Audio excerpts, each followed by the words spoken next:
तो जरा जोर से तालियों के साथ स्वागत कीजिए। आगाज हो रहा है एनडीटीवी पावर प्ले का और विनोद तावड़े जी हमारे साथ हैं।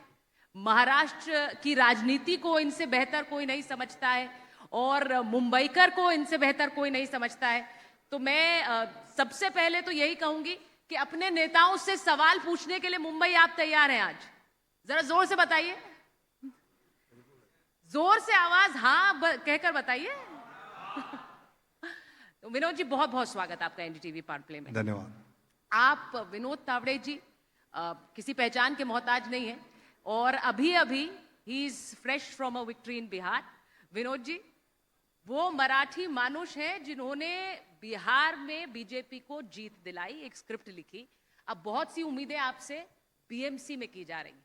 अब उन उम्मीदों का भार है, उन उम्मीदों को स्वीकार कर रहे हैं। क्या लग रहा है बीएमसी में क्या होगा इस बार? मुंबई महापालिका चुनाव, मुझे लगता है कि ये मुंबई के सामान्य आदमी जो रोज नौकरी के लिए घर से बाहर निकलता है, जल्द से जल्द घर लौटकर अपने परिवार के साथ समय बिताना चाहता है, उसके विकास के लिए कौन क्या करेगा, इस विषय को लेके 15 तारीख को मतदान होगा, ये पक्का है। और ये जब मैं सोचता हूं तो ईमानदारी में जिनके हाथों में इतने साल मुंबई महापालिका थी तो उन्होंने क्या किया ये लोग जानते हैं। अभी ठाकरे ब्रांड की बात होती है। अगर महाराष्ट्र में देश में कोई ब्रांड था तो वो शिवसेना प्रमुख माननीय बाला साहब जी का था। ठाकरे तो माणिकराव ठाकरे भी है, वो नहीं ब्रांड हो सकता है। इसलिए ठाकरे ब्रांड नहीं है, बाला साहब ये ब्रांड है। और वो जो करते थे उसको मुंबईकरों का समर्थन मिलता था। उसके बाद जो उनके बेटे कर रहे हैं वो लोग देख रहे हैं और इसलिए ये ब्रांड नहीं होगा, ये पक्का। आपने खुद ही ठाकरे ब्रांड की बात कर दी, मेरा सवाल आगे होता, लेकिन मैं आपसे ये पूछूंगी कि बीजेपी के लिए सबसे बड़ा ब्रांड महाराष्ट्र में इस वक्त कौन है? विकास।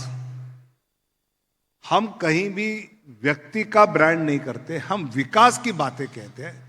आदरणीय प्रधानमंत्री नरेंद्र मोदी जी ने देश को विकसित भारत की जो कल्पना दी है, उसमें जो विकसित मुंबई की कल्पना है वो हमारा ब्रांड है और उसको लेकर हम मतदाताओं के सामने जा रहे हैं।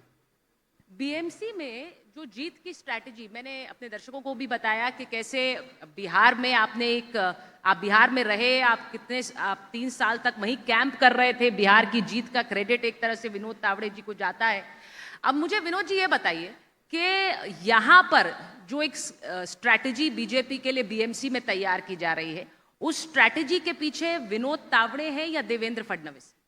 नहीं, मुझे लगता है कि बिहार की जीत भी बीजेपी के वर्किंग में एक टीम वर्क होता है जो मोदी जी के नेतृत्व में हम करते हैं, नड्डा जी अमित भाई के मार्गदर्शन में करते हैं, इसलिए कोई एक व्यक्ति का नहीं होता है। महाराष्ट्र में भी देवेंद्र फडणवीस जी के नेतृत्व में हमारे एक रविंद्र चौहान, अमित साटम, आशीष शेलार, ये पूरी टीम काम कर रही है और ये टीम के तहत हर एक को जो दायित्व आया वो किया जा रहा है।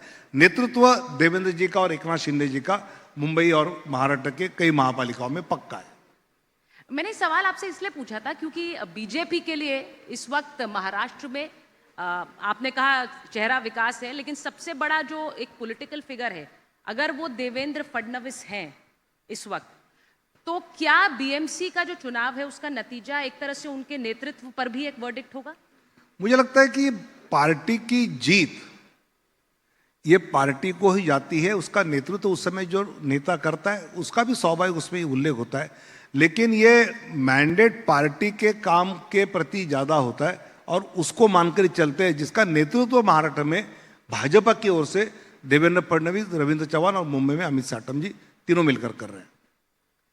मुझे ये बताइए कि आप अभी बिहार से आए हैं। बिहार के बहुत से लोग महाराष्ट्र में, मुंबई में कई सालों से रह रहे हैं।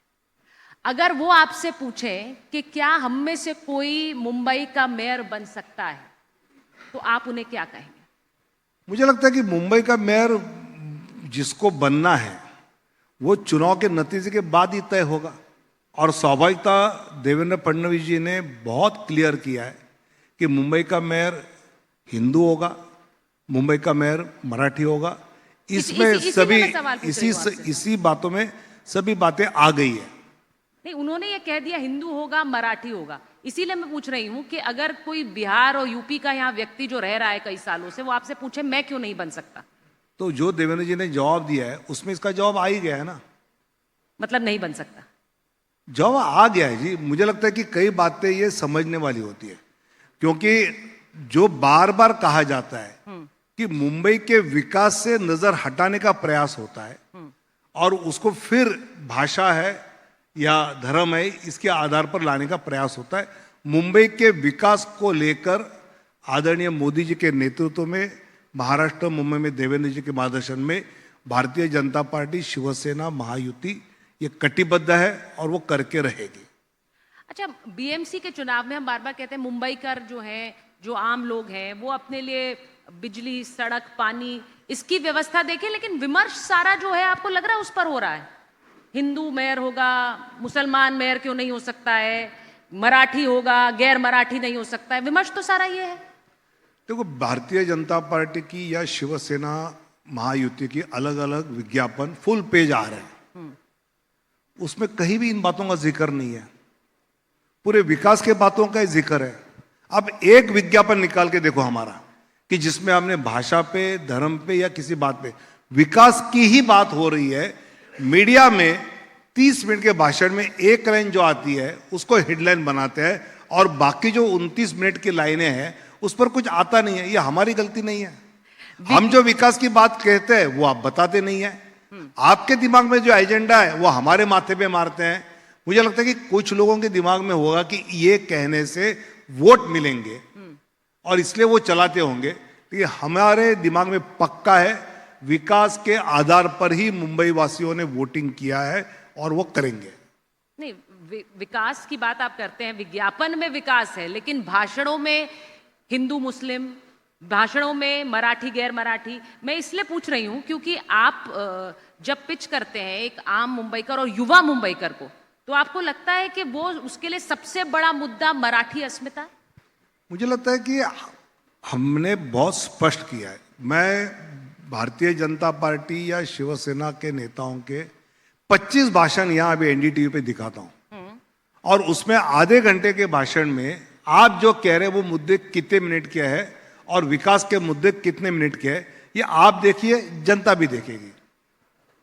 आपने अभी थोड़ी देर पहले ये कहा कि ब्रांड ठाकरे, आपने उसका जिक्र किया। अब हमने नहीं जिक्र किया, आपने खुद ही उसकी बात की, लेकिन आपको लग रहा है कि आपने जो भी स्ट्रैटेजी बनाई है उस पर एक डेंट ठाकरे भाइयों के साथ आने से हो सकता है। एक तो हम एनडीटीवी के मन में क्या ये जानते हैं, इसलिए ब्रांड की बात मैंने पहले की, और ये इसलिए की कि वो एक मुद्दा बनाने का प्रयास शिवसेना मनसे की ओर से हुआ। फिर मैं दोहराना चाहता हूं, ब्रांड अगर कोई है तो वो माननीय शिवसेना प्रमुख बाळा साहब है। वो ना उद्धव जी है ना राज जी है। और शिवसेना मनसे साथ में आने पर मनसे को जो नाममात्र सीटें दी गई है, इसका मतलब साफ है कि चुनाव के बाद मनसे की चलेगी नहीं, राज ठाकरे जी की चलेगी नहीं, फिर से उद्धव जी अपने लाइन पे चलाएंगे और इतने साल जो हुआ वही होगा। मतलब दोनों भाई साथ आने से अभी राज ठाकरे जी इनके साथ आए हैं, जिन पर लोगों का भरोसा उद्धव जी से थोड़ा ज्यादा है। आप कह रहे हैं राज ठाकरे जी पर मुंबई वासियों का उद्धव जी से ज्यादा भरोसा है। उद्धव जी का संगठन मजबूत है, लेकिन एज अ पर्सनैलिटी, व्यक्तित्व, नेतृत्व राज जी को लोग ज्यादा मानते हैं। लेकिन दुर्भाग्य से सीटें इतनी कम दी है कि राज जी की कुछ चलेगी नहीं और जो पहले चलते आया वही चलेगा। इसलिए मुंबई वासी भाजपा, शिवसेना इसको ही चुनेंगे। दोनों भाइयों के बीच आप फूट डालना चाह रहे हैं, दोनों भाइयों के बीच? फूट मैंने डालने की जरूरत नहीं है, उनके करतूत से हुई है। मैं दोनों का मित्र हूं। मुंबई में मैंने 40 साल राजनीति की है और एक विश्लेषण कर रहा हूं। अभी भी मित्र हैं आप दोनों, उद्धव और राज ठाकरे? है मित्र। हाँ। और मैं ऐसा मानता हूं कि राजनीति में पार्टी कोई भी हो, मित्रता होनी चाहिए। पार्टी मुद्दों के आधार पर होती है, व्यक्तिगत दुश्मनी थोड़ी होती है। और महाराष्ट्र और मुंबई की ये तो खासियत रही है कि हम एक दूसरे के विरोध में, मतलब शिवसेना प्रमुख बाला साहब ठाकरे जी शरद पवार जी पर इतनी कड़ी टीका करते थे, लेकिन साथ भोजन होता था सहपरिवार उनका। और ये महाराष्ट्र की विशेषता है, वो बनी रहनी चाहिए, ऐसे मेरे जैसे कार्यकर्ता को लगता है। पिछली बार आपने कब भोजन किया उद्धव ठाकरे के साथ? पिछली बार उद्धव ठाकरे के साथ भोजन कब किया आपने? चाय तो पी है इन दिनों में। बता दीजिए ना कब पी, थोड़ा वोटर को भी पता होना चाहिए ना। नहीं, मुझे लगता है कि मैं वोटर को कहना चाहता हूं कि मेरे हिसाब से राजनीति मुद्दों की होती है, व्यक्तिगत लड़ाई की नहीं होती है। और ये महाराष्ट्र की संस्कृति यशवंतराव चौहान जी हो, प्रमोद महाजन जी हो, गोपीनाथ मुंडे जी हो, बाला साहब ठाकरे जी हो, शरद पवार जी हो, इन सब ने हमको सिखाई है। तो आप भोजन भी कर रहे हैं उद्धव ठाकरे के साथ, आप ये भी बता रहे हैं कि राज ठाकरे उद्धव से बड़े लीडर है, पर्सनालिटी उनकी बड़ी ज्यादा है, अपील करती है मुंबईकर को। आप अंडर एस्टिमेट तो नहीं कर रहे हैं उद्धव ठाकरे को इन बीएमसी चुनावों में? मुझे लगता है कि जब दोनों भाइयों का साथ आना हुआ और अलायंस की घोषणा हुई तो एक माहौल बना। अब जब भारतीय जनता पार्टी शिवसेना की युति होती थी तो भारतीय जनता पार्टी प्रायः गुजराती और नॉन मराठी बहुल सीटों पे हम लड़ते थे, इसलिए नीचे केडर में नाराजी नहीं होती थी। शिवसेना मनसे में क्या हुआ है कि मनसे का सैनिक भी जो सीट लड़ना चाहता है वही सीट शिवसेना उबाटा का सैनिक लड़ना चाहता है, और उस कारण नाराजगी काफी टिकट के बंटवारे के बाद हो गई है, जिसको ठंडे करने में मुश्किलें उनको पैदा हो रही है। लोकसभा में और विधानसभा में प्रायः वोटर खुद आकर वोटिंग ज्यादा करता है, महापालिका में वोटर को बाहर निकालना पड़ता है तो ही वोटिंग ज्यादा होता है, अदरवाइज 50% तक वोटिंग होता है। और उसमें केडर की भूमिका अहम होती है, जो यहां पर शिवसेना मनसे के केडर नाराजगी के कारण वोटर को बाहर निकालने में दिखेंगे नहीं। तो ये नाराजगी तो फिर आपके तरफ भी होगी, क्योंकि आप इन म्युनिसिपल बॉडी इलेक्शंस में जिन सीटों पर आप लड़ना चाहते हैं उसी पे अजीत दादा भी लड़ना चाहते हैं, फिर लड़ाई भी हो रही है, ये भी तो हो रहा है। मेरा कहना यही है कि भाजपा शिवसेना अलायंस में स्वाभाविकता उस समय पहले के दिनों में हम मराठी सीटों पे कम लड़ते थे, तो वहां नॉन मराठी सीटों पर शिवसेना का कोई व्यक्ति चुनाव नहीं लड़ना चाहता था। अगर आप देखें तो अभी भी उसी प्रकार थोड़ी सीटें हम ज्यादा लड़ रहे हैं, लेकिन शिवसेना एकनाथ शिंदे जी के नेतृत्व में जो लड़ रही है, जहां से वो सीटें चाहती थी वो सीटें उनको मिल गई है, इसलिए नाराजगी कहीं दिख नहीं रही है। मुझे ये बताइए कि आप अगर राज ठाकरे और उद्धव ठाकरे साथ आते हैं तो आप कहते हैं कि ये तो उनके अस्तित्व का खतरा है, बीजेपी कहती है अस्तित्व का खतरा है इसलिए साथ आ रहे हैं। अजीत पवार आपके खिलाफ लड़ लेते हैं तो वो लचीले नेता हैं, वहां कोई राजनीति नहीं है, यहां राजनीति है। नहीं, मुझे लगता है कि अजीत दादा ने लोकल सेल्फ बॉडी के चुनाव अकेले लड़ने की घोषणा बहुत पहले की थी, और मैं मानता हूं कि राजनीतिक नेता राज्य स्तर पे अलायंस पक्का करे। पर बीजेपी पर भ्रष्टाचार के आरोप लगाने की तो बात नहीं की थी, वो तो ये आरोप भी लगा रहे हैं आप पर। ये कैसा साथ है? राज्य स्तर पर वो अलायंस करना ये स्वाभाविक है, लेकिन पार्टी को और केडर को अगर जिंदा रखना है तो स्थानीय निकाय चुनाव में विदाउट अलायंस जाना, ये पॉलिटिकल समझदारी अजीत दादा ने उस समय घोषणा की थी, जो वो कर रहे हैं। और एक बार चुनाव में एक दूसरे के सामने हैं तो everything is fair in love and war. Everything is fair in love and war, ये लव है या वॉर है? अजीत दादा के साथ लव है या वॉर है? चुनाव के समय वॉर है, बाद में लव तो रहेगा क्योंकि महायुति है। ये लव कुछ खत्म सा हो रहा है, ऐसा लग रहा है। कितने दिन चलेगा पता नहीं चल रहा है लव, क्योंकि वहां चाचा से भी हो रहा है। इसके पहले म्यूनिसिपैलिटी चुनाव हुए, उसी समय यही माहौल हुआ था कि अभी एकनाथ शिंदे अलग हो जाएंगे, ये हो जाएगा, वापस हमारा अलायंस हो गया। फिर मैं कहता हूं कि हमारा आग्रह जो होता है कि विकास की राजनीति पे चलना चाहिए। मुझे एक बात बताइए कि आप लोग अब इस चुनाव में जब आगे बढ़ रहे हैं, आपने ये तो बता दिया कि उद्धव ठाकरे के साथ आप खाना खा रहे हैं या चाय पी रहे हैं, देवेंद्र फडणवीस के साथ कब आखिरी बार आपने खाना खाया है? कई बार होता है, कई बार होता है, क्योंकि कई विषयों को लेकर हम साथ बैठते हैं, चर्चा करते हैं। चाय का समय तो चाय होता है, भोजन का समय तो भोजन भी होता है। ये आप जानते हैं ना सवाल मैंने क्यों पूछा है? बिल्कुल मालूम है। क्यों पूछा है?